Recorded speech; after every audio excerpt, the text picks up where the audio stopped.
Баршаңызға сәлем. Анар жемісінің пайдасы туралы айтатын боламын. Пайдалы ақпараттарды жібермеңіз үшін каналыма тіркеліп, қоңырауша белгісін басуды ұмытпаңыз. Анар тұқымдасына жататын ағаш немесе бұта тәрізді өсімдік. Кейбір деректер бойынша отаны Парсы елі болып саналады. Жабайы анар Кавказда, Орта және Кіші Азияда, Ауғанстан мен Үндістанда кездеседі. Қазіргі кезде мәдени түрі тропикалық және субтропикалық аймақтарда таралған.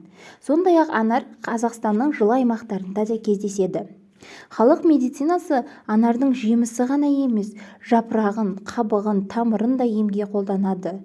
Мәселен, бала емізіп жүрген ананың омырауы жарылып, тілінетін болса, анар жемісін қабығын ұнтақтап, жарыққа себеді. Егер анарды үнемі пайдаланатын болсаңыз, онда сіздің жүрегіңіз сағат сияқты тоқтамай жұмыс істейтін болады. Сондай-ақ кәріліктің сіздің есігіңізді ерте қағуына жол бермейді. Анар жеміс шырыны қандай дәрумендерге бай екені барлығымызға да таныс. Өйткені бұл жеміс туралы аз айтылып жүрген жоқ. Дегенмен анар жемісінің ерекше қасиеттері мен пайдалы жақтарын біле жүргеніңіз жөн. Бірінші, анар адам организмін құнарлы заттармен қамтамасыз етіп отырады. Оның құрамында 15 түрлі амин қышқылы бар. Сонымен қоса К, С, В9, В6 дәрумендері мен минералдарға бай. Анар калориясы төмен жеміс. 100 грамм жемісте бар жоғы 72 килокалория болады. Екінші, шырынын және жемістің қабығын медицинада ағзаның жұмыс бұзылғанда, ал кепкен бұтақтары мен діннің қабығын ішек құртына қарсы дәрі ретінде қолданады. Асқазан ауыратындар, асқазан сөлі қышқылы жоғары, гастритпен ауыратындар, сондай-ақ энтероколитпен ауырғанда анардың ащы сұрыптарын пайдалануға болмайды. Үшінші, қанның құрамында темір аз болса да және адам сүйектері сынғанда тез бітіп кетуі үшін анар жеу керек. Төртінші, анар шырынының тағы да бір ерекше қасиеті ол радиация әсеріне шалдыққандарға көмектеседі. Бесінші, анар шырыны иммунитеттің жағдайын жақсартады. Нәтижесінде ағза тұмау сияқты ауруларға шалдықпайды. Жөтел кезінде тіпті анар шырынымен тамақ шаюға кеңес береді. Алтыншы, анар құрамында калийдің мөлшері өте көп болғандықтан, ол қан қысымын төмендету үшін өте тиімді болып табылады. Жетінші, анардың құрамында қабынуға қарсы тудыратын зат бар. Және ол буын ауруларына шалдыққан адамдардың шеміршектері ыдырауының алдын алуда маңызды рөл атқарады. Анар шырыны сондай-ақ адамды буын қабынуына шалдықтыратын ферменттердің артуына кедергі жасайды және шеміршектердің бұзылуын алдын алады. Анар құрамында өте көп мөлшерде эстроген элементі бар. Бұл элемент әйел адамдардың сүйектерінің қаусап кетуінен алдын алады. Сегізінші, анар ағашы, жұмақ ағашы. Ибн Аббастың жеткізуінше, біздің пайғамбар анар дәндерін біртіндеп жейтін.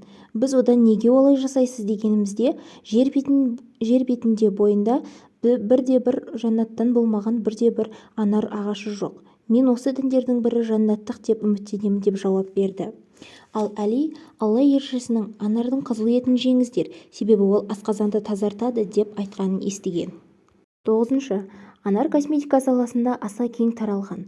Ол теріні бос радикалдардың әсерінен қорғайды. Теріні қалпына келтіру процесін белсендіреді және оны қоректендіреді және жандандырады. Сондай-ақ коллаген мен эластиннің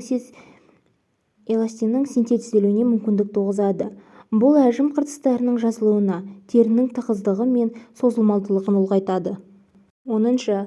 ВСС телеарнасының хабарлауы бойынша, Лос-Анджелестегі Калифорния университетінің зерттеушілерінің бір тобы 65-70 жас арасындағы простат ауруына шалдыққан ер адамдардың бір тобын бақылауға алған екен.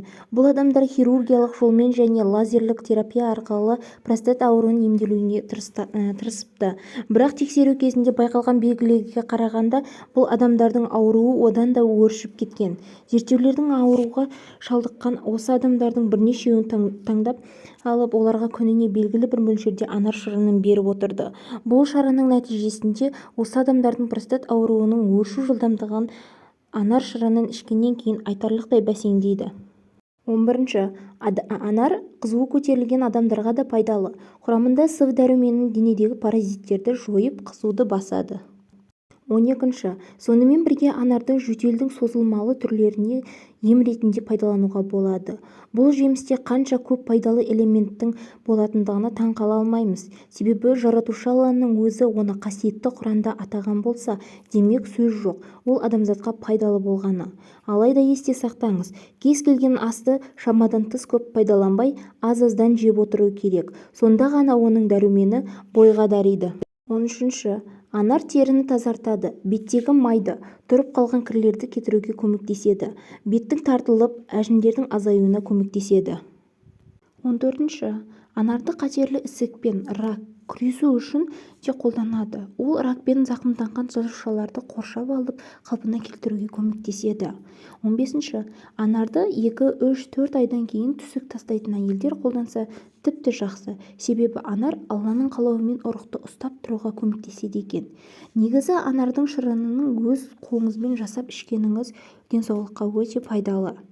Егер де менің каналым пайдалы болса, каналыма тіркеліп қоңырауша белгісін басуды ұмытпаңыз.